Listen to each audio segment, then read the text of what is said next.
Hello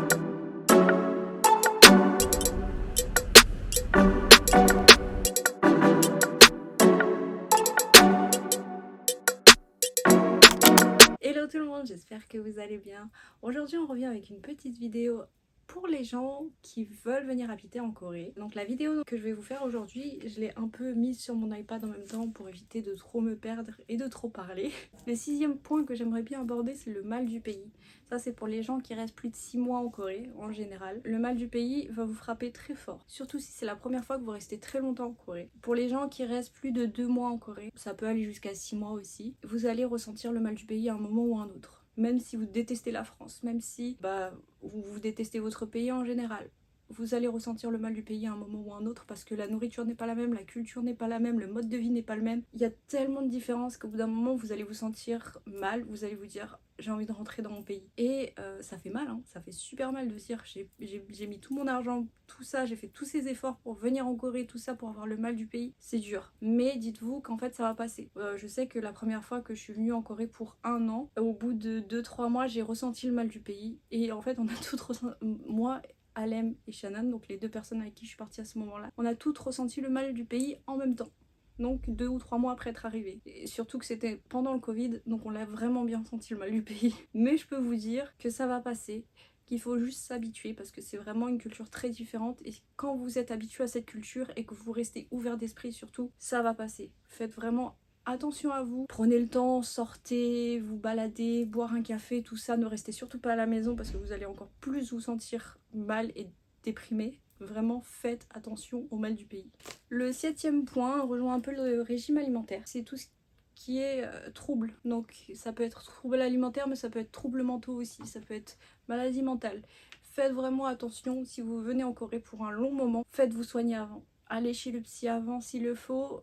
Checkez-vous avant, vérifiez que vous n'avez pas de problèmes mentaux avant de venir en Corée, s'il vous plaît, par pitié, parce que ça peut très mal se passer pour vous. J'ai tellement d'amis en ce moment qui sont en dépression parce qu'elles se sont pas fait soigner, elles n'ont pas fait soigner leur trauma avant de venir en Corée. Et je peux vous dire que c'est très difficile. Bon, c'est un petit côté drôle parce qu'à chaque fois qu'on se rassemble et qu'il y a un peu trop de soju dans l'air, je vous jure qu'on est tous en train de pleurer en se racontant nos traumas. C'est drôle à voir de loin, mais je peux vous dire que tout ce qui va mal chez vous va être accentué en Corée. Si vous avez des problèmes au niveau des troubles alimentaires, faites super attention avant de venir en Corée. Essayez de vous soigner au maximum. Je vous dis pas d'être 100% guéri de tout, mais je vous dis vraiment de rester soigné, enfin d'essayer de vous soigner au maximum. Tout ce qui est dépression, tout ce qui est trouble de l'alimentation, tout ce qui fait que vous allez tomber en dépression. Déjà en France, peut être accentué en Corée. Donc ça peut être les burn-out, ça peut être l'anxiété, ça peut être toutes les autres maladies mentales que je vous ai dit. C'est pas automatiquement des maladies mentales, hein, entre parenthèses, mais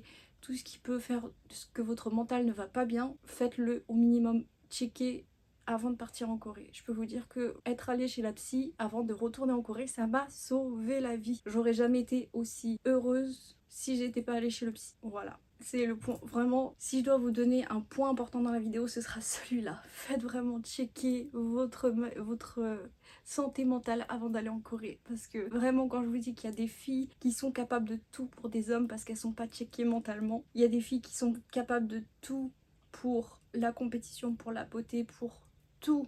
Vraiment pour perdre du poids, pour devenir squelettique, elles sont vraiment capables de tout parce qu'elles n'ont pas été checkées mentalement avant de partir en Corée et je trouve ça extrêmement dommage parce que c'est de très jolies filles déjà de base, que ce soit intérieurement comme extérieurement, mais en fait vraiment la Corée ça leur a retourné le cerveau parce qu'elles avaient déjà ces problèmes préexistants avant de partir. Dans le point 7, j'aimerais aussi mettre tout ce qui est solitude. Si vous avez des problèmes avec le fait d'être tout seul, ne venez pas seul. S'il vous plaît, ne venez pas seul en Corée si vous avez des problèmes avec la solitude. Même si vous adorez la solitude, faites quand même attention. Essayez d'avoir, je sais pas moi, un ami dans le pays, de vous faire des amis avant de venir. D'envoyer un message sur un groupe de personnes qui est déjà en Corée. J'en avais déjà parlé dans une autre vidéo, mais par exemple, il y a un groupe pour les filles. Je sais pas s'il y en a un pour les garçons malheureusement, mais il y a un groupe pour les filles. Si vous parlez anglais, il y a un groupe qui s'appelle Girls in Seoul sur Facebook. Vous pouvez vous trouver des amis. S'il vous plaît, ne venez pas seul ou ne venez pas en étant complètement seul en Corée. Ou même vous pouvez m'envoyer un message, il n'y a pas de souci.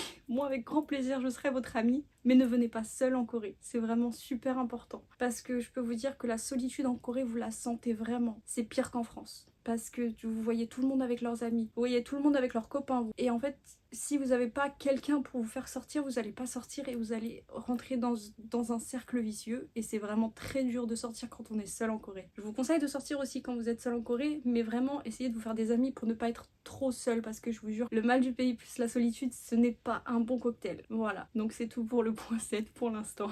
Pour le point 8, j'aimerais parler du prix en Corée. Le prix des choses en Corée. Le prix des choses en Corée est totalement différent d'en France. Vous pouvez trouver de très bons appartements pour pas trop cher, ce qui est bien. Mais c'est vrai que ça peut être par exemple excentré. Il faut savoir faire des sacrifices pour trouver un bon appartement, mais vous pouvez trouver plein de bons appartements. Les fruits sont extrêmement chers. Si votre régime alimentaire est basé autour des fruits, préparez un bon budget pour les fruits et légumes, parce que je peux vous dire que c'est très cher, à l'exception des bananes et des kiwis. De temps en temps les pommes, c'est super cher. Les fruits, les légumes, c'est cher. La viande, si c'est pas de la viande de porc, c'est cher. Tout ce qui est crustacés, tout ce qui est saumon, tout ça, c'est super cher. Pour vous donner un exemple, une fois j'ai voulu faire des pâtes crème fraîche saumon en Corée. Ça m'est revenu à peu près 30 € juste pour faire des pâtes. Ça revient moins cher d'acheter des pâtes au restaurant. Je crois que j'ai payé 2 fois plus cher pour faire, pour 4 personnes, un plat de pâtes au saumon, ça m'est revenu à peu près à 30 €. Parce que la crème fraîche coûte super cher, tout ce qui est fromage ça coûte super cher, tout ce qui est pâtes ça coûte cher, tout ce qui est saumon c'est extrêmement cher. On a fait aussi une raclette partie avec des amis, sans compter les machines, puisque les machines je les avais achetées à l'avance. Pour 5 personnes, on en a eu pour 150 € pour une raclette partie, vraiment. Il restait quelques patates et un peu de fromage à la fin, mais je peux vous dire que c'était 150 € pour 5 personnes. Donc vraiment, si vous voulez manger français en Corée, il faut avoir le budget. Je vais pas vous mentir, il faut avoir le budget. Si vous mangez coréen tous les jours, il n'y aura aucun souci. Si vous mangez des trucs basiques tous les jours, il n'y aura aucun souci. Si vous mangez au convenience store tous les jours, il n'y a aucun souci. Mais dès que vous voulez manger français, c'est cher. Dès que vous voulez manger quelque chose qui sort de ce que les Coréens mangent d'habitude, ça va être automatiquement cher. Et je vous laisse imaginer le prix du fromage. J'ai voulu acheter du... Comment ça s'appelle? J'ai voulu acheter du fromage de chèvre parce que ça me manquait. Ça faisait 1 an que j'étais en Corée, je voulais du fromage de chèvre. Ça coûte presque 20 € pour deux briques de fromage de chèvre. Les deux longs là. 20 €.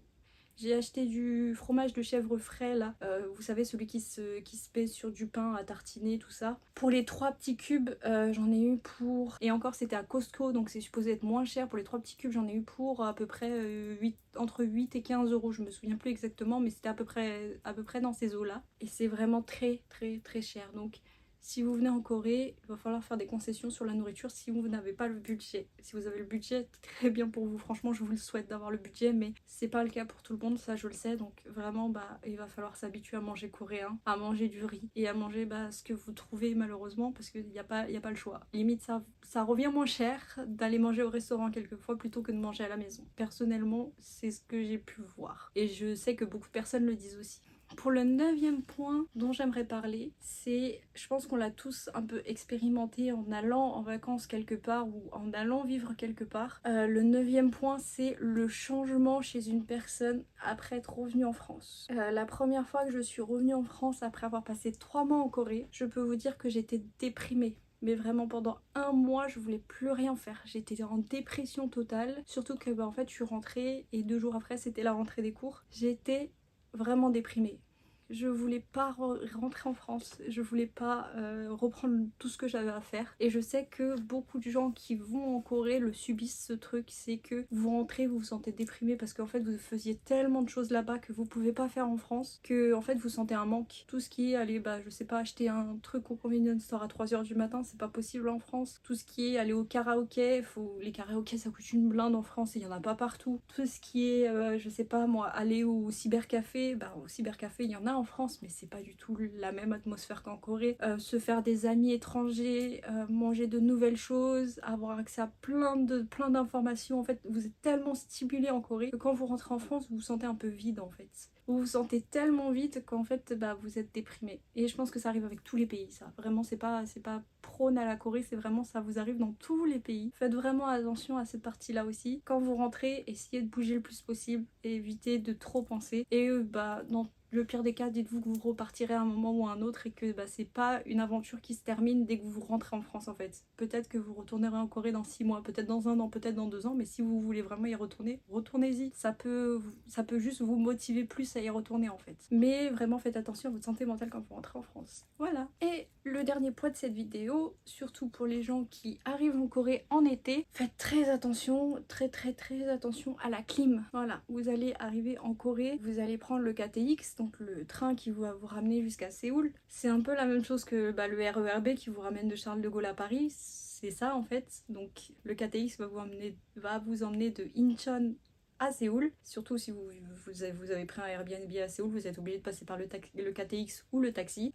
Vous allez rentrer dans le KTX. Déjà, faites super attention à dans quel wagon vous allez, parce qu'il y a des wagons qui sont ultra climatisés, il y a des wagons qui sont un peu climatisés et il y a des wagons qui sont pas du tout climatisés. Donc vraiment faites attention dans quel wagon vous allez. Je savais pas ça à l'époque. Je suis rentrée dans un wagon ultra climatisé, j'ai eu la crève pendant 1 semaine. Donc vraiment faites super attention. Que ce soit dans les trains, dans les métros, dans les restaurants, partout en fait. Vous allez être dehors, il va faire super chaud. Vous allez rentrer dans un bâtiment, il va faire super froid. Donc il y a beaucoup de chances que vous attrapiez la crève en plein été. Faites vraiment attention à vous. Prenez un petit gilet, un petit châle, quelque chose à mettre sur vos épaules quand vous rentrez à l'intérieur de quelque chose, surtout si c'est un restaurant ou un café. Je peux vous dire qu'il fait super froid dans les restaurants et les cafés en été. Je sais pas pourquoi ils mettent la clim aussi fort, mais c'est vrai que quand je rentre dans un café ou dans un restaurant en plein été, je peux vous dire que j'ai froid, j'ai la chair de poule, j'ai envie de sortir. C'est la seule chose à laquelle je pense, je veux juste sortir de ce café parce qu'il fait beaucoup trop froid pour rester dans le café. Et le problème c'est qu'il fait beaucoup trop chaud à l'extérieur et humide aussi. Donc à la fin, bah, vous attrapez un rhume, je sais pas ce que vous attrapez, mais vous attrapez quelque chose et je peux vous dire que là-bas c'est violent en plus. Petit bonus dans ça, faites attention aux moustiques, parce que les moustiques coréens c'est pas des blagues. Et je peux vous dire que j'ai encore les cicatrices des boutons que j'ai eu en 2018. J'ai été piquée par des moustiques en 2018. Ça ressemble à des bleus. Vraiment, j'avais l'impression de m'être fait tabasser les jambes parce que j'avais vraiment des bleus de cette taille. Une piqûre d'araignée. Vous savez, quand c'est ultra gros et c'est tout dur parce que vous êtes fait piquer par une araignée, bah ça ressemble à ça. Donc vraiment, faites attention. Mettez, je sais pas moi, un truc anti-moustique sur vous, quelque chose. Mais restez loin des moustiques en Corée parce que ça ne pardonne pas et vous allez avoir des cicatrices. Moi, personnellement, j'en ai et je peux vous dire que c'est pas joli. J'en ai plein sur les jambes et je suis déprimée en les voyant parce que j'ai pas fait attention aux moustiques malheureusement. Voilà, c'est tout pour cette vidéo. J'espère que la vidéo vous aura plu. J'espère que les tips que je vous ai donnés auront été intéressants pour vous et que bah, vous trouverez quelque chose qui pourra vous aider dans cette première aventure pour vous en Corée ou dans les aventures qui suivent pour vous en Corée. Personnellement, moi, c'est des choses que j'ai vues au cours des années, c'est pas dès le premier voyage que j'ai vu tout ça, c'est vraiment au cours des années, les choses qui me restent en tête et je me dis bah il faudrait que j'en parle aux gens qui veulent aller en Corée ou qui ont déjà été mais pour un court séjour et qui veulent y aller plus longtemps. Vraiment faites attention à vous quand vous allez en Corée. Si d'autres conseils me viennent en tête, peut-être que je les mettrai en bas de la vidéo aussi. Pour l'instant je vous ai donné les conseils les plus importants pour moi. J'espère que cette vidéo vous aura plu. Si la vidéo vous a plu, n'hésitez pas à laisser un petit like et à vous abonner ou à me laisser un petit commentaire en bas, ça me fait toujours plaisir. N'hésitez pas à me laisser un commentaire en dessous et si j'ai beaucoup de questions, je ferai une FAQ par rapport à tout ce que je vous ai dit. Voilà. Bye bye.